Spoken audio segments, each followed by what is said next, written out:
তোমরা যারা কল্যাণ ইউনিভার্সিটির আন্ডারে বিভিন্ন কলেজগুলোতে এই বছর নতুন ফার্স্ট সেমিস্টারে ভর্তি হয়েছো এবং তোমাদের রাষ্ট্রবিজ্ঞান মাইনর বিষয়টি রয়েছে, তো আজকে তোমাদের পলিটিক্যাল সায়েন্সের মাইনরের গুরুত্বপূর্ণ বড় প্রশ্নগুলো তোমাদের জানাবো। তো তোমরা ভিডিওটা শেষ পর্যন্ত দেখতে থাকো। আর যারা চ্যানেলে নতুন আছো, চ্যানেলটা অবশ্যই সাবস্ক্রাইব করে দিও এরকমই ভিডিও পাওয়ার জন্য।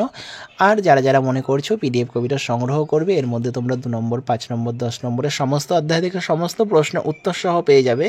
তো সেক্ষেত্রে তোমরা স্ক্রিনে দেওয়া নম্বরে 150 টাকা পেমেন্ট করে হোয়াটসঅ্যাপে তার স্ক্রিনশট পাঠাও, তোমাদের পিডিএফ কপিটি পাঠিয়ে দেওয়া হবে। তো দেখো তোমরা কোন কোন বড় প্রশ্নগুলো এই পরীক্ষার জন্য পড়বে। প্রথম প্রশ্ন, যেটা খুবই গুরুত্বপূর্ণ, সংবিধান প্রণয়নে গণপরিষদের ভূমিকা আলোচনা করো। পরের প্রশ্ন, ভারতবর্ষ একটি সার্বভৌম সমাজবাদী ধর্মনিরপেক্ষ গণতান্ত্রিক গণরাজ্য, আলোচনা করো। ভারতের সংবিধান রচনায় খসড়া কমিটির গঠন ও ভূমিকা আলোচনা করো। ভারতীয় সংবিধানের প্রস্তাবনার তাৎপর্য বা গুরুত্ব আলোচনা করো। এগুলো প্রথম অধ্যায়। এরপরে দ্বিতীয় অধ্যায় থেকে দেখো কোন কোন গুরুত্বপূর্ণ প্রশ্নগুলো রয়েছে। প্রথম প্রশ্ন, রাষ্ট্র পরিচালনার ক্ষেত্রে নির্দেশমূলক নীতিগুলির বৈশিষ্ট্য আলোচনা করো।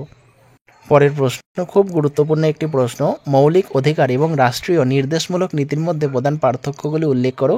নির্দেশমূলক নীতিগুলি কি বিচারযোগ্য, অথবা ভারতীয় সংবিধানে উল্লেখিত মৌলিক অধিকার ও নির্দেশমূলক নীতিগুলির মধ্যে পার্থক্য দেখাও।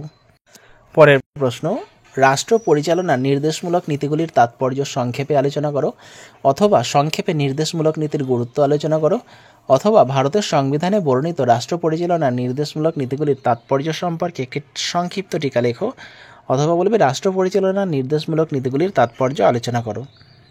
পরের প্রশ্ন, ভারতীয় সংবিধানের স্বীকৃত সাম্যের অধিকারের ধারণাটি আলোচনা করো, অথবা ভারতীয় সংবিধানে 14 নং ধারায় প্রদত্ত সাম্যের অধিকারের প্রকৃতি ও ব্যাপ্তি আলোচনা করো। প্রত্যেকটা প্রশ্নই কিন্তু খুবই গুরুত্বপূর্ণ।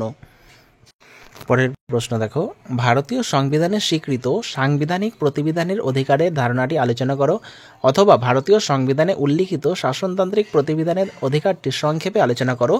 কর্মের অধিকারটি কি মৌলিক অধিকার?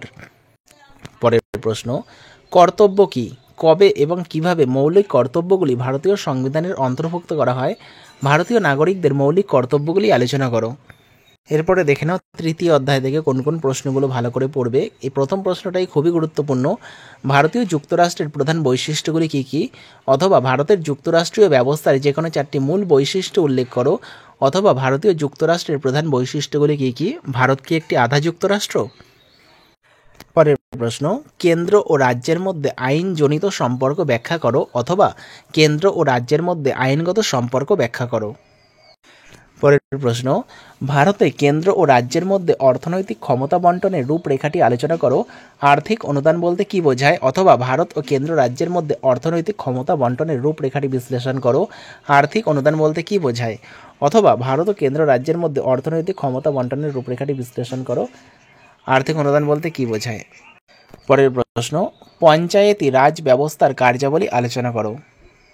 পঞ্চায়েতি রাজ ব্যবস্থার বৈশিষ্ট্যগুলি আলোচনা করো। পৌরসভার গঠন, ক্ষমতা ও কার্যাবলী আলোচনা করো। এরপরে চতুর্থ অধ্যায়, প্রথম প্রশ্নটাই খুবই গুরুত্বপূর্ণ, ভারতের রাষ্ট্রপতি ও প্রধানমন্ত্রীর মধ্যে সম্পর্ক আলোচনা করো, অথবা সংবিধানের রাষ্ট্রপতি ও প্রধানমন্ত্রীর সম্পর্ক কী। পরের প্রশ্ন, ভারতের রাষ্ট্রপতির ক্ষমতা ও কার্যাবলী আলোচনা করো। ভারতের রাষ্ট্রপতির জরুরিকালীন ক্ষমতাসমূহ ব্যাখ্যা করো। ভারতের প্রধানমন্ত্রীর কার্যাবলীসমূহ ব্যাখ্যা করো। ভারতের প্রথম প্রধানমন্ত্রী কে ছিলেন, অথবা ভারতের প্রধানমন্ত্রীর ভূমিকা ও কার্যাবলী ব্যাখ্যা করো। ভারতের প্রথম বিদেশমন্ত্রী কে ছিলেন, অথবা সমালোচনা সহ ভারতের প্রধানমন্ত্রীর ক্ষমতা ও পদমর্যাদা আলোচনা করো। পরের প্রশ্ন, ভারতের উপরাষ্ট্রপতির পদপ্রার্থীর যোগ্যতাবলী, নির্বাচন পদ্ধতি ও কার্যকাল, অথবা ভারতের উপরাষ্ট্রপতির ক্ষমতা ও পদমর্যাদা আলোচনা করো। ভারতের প্রধানমন্ত্রীর সঙ্গে মন্ত্রিসভার সম্পর্ক বা মন্ত্রী পরিষদের নেতা হিসাবে ভারতের প্রধানমন্ত্রীর ভূমিকা আলোচনা করো। এরপরে পঞ্চম অধ্যায়, প্রথম প্রশ্নটা কিন্তু খুব গুরুত্বপূর্ণ, ভারতের রাজ্যসভা ও লোকসভার মধ্যে সম্পর্ক আলোচনা করো। লোকসভার গঠন ও ক্ষমতা বা কার্যাবলী আলোচনা করো। পরের প্রশ্ন, রাজ্যসভার গঠন ও কার্যাবলী আলোচনা করো, অথবা রাজ্যসভার কার্যাবলী উল্লেখ করো, অথবা রাজ্যসভার কার্যাবলীর উপর একটি সংক্ষিপ্ত টিকা লেখো। পরের প্রশ্ন, ভারতের লোকসভার স্পিকারের কাজগুলি কী কী? সরকারের বিরুদ্ধে অনাস্থা প্রস্তাব কোন কক্ষে উত্থাপন করা যায়, অথবা ভারতের লোকসভার স্পিকারের গুরুত্বপূর্ণ কাজগুলি কী কী, অথবা লোকসভার অধ্যক্ষের ক্ষমতা ও পদমর্যাদার মূল্যায়ন করো। পরের প্রশ্ন খুব গুরুত্বপূর্ণ একটি প্রশ্ন, ভারতীয় সংসদে আইন পাশের পদ্ধতি আলোচনা করো। আইন বা বিল পাশের পদ্ধতি। এরপরে তোমাদের ষষ্ঠ অধ্যায় থেকে দেখো, ভারতের সুপ্রিম কোর্টের গঠন, ক্ষমতা ও কার্যাবলী আলোচনা করো, অথবা সংক্ষেপে ভারতের সুপ্রিম কোর্টের গঠন ও কার্যাবলী আলোচনা করো। পরের প্রশ্ন, ভারতে হাইকোর্টের গঠন ও ক্ষমতা বা কার্যাবলী আলোচনা করো, অথবা ভারতে হাইকোর্টের গঠন আলোচনা করো। পরের প্রশ্ন, বিচার বিভাগীয় সক্রিয়তা বা অতি সক্রিয়তা কাকে বলে? বিচার বিভাগীয় সক্রিয়তার প্রকৃতি পর্যালোচনা করো। পরের প্রশ্ন খুব গুরুত্বপূর্ণ একটি প্রশ্ন, মৌলিক অধিকার রক্ষায় হাইকোর্টের ভূমিকা ব্যাখ্যা করো। পরের প্রশ্ন, জনস্বার্থ মামলা বা পিআইএল কি, এর উদ্দেশ্য কি? শেষ প্রশ্ন, জনস্বার্থ মামলা বা পিআইএল কি, এর উদ্দেশ্য কি?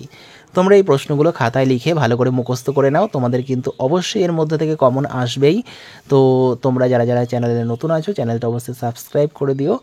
আর যারা যারা মনে করছো ফার্স্ট সেমিস্টারের বিভিন্ন বিষয়ে সাজেশন কপি সংগ্রহ করবে, তো সেক্ষেত্রে তোমরা স্ক্রিনে দেওয়া নম্বরে যোগাযোগ করো। তো ভিডিওটা শেষ পর্যন্ত দেখার জন্য তোমাদের অসংখ্য ধন্যবাদ।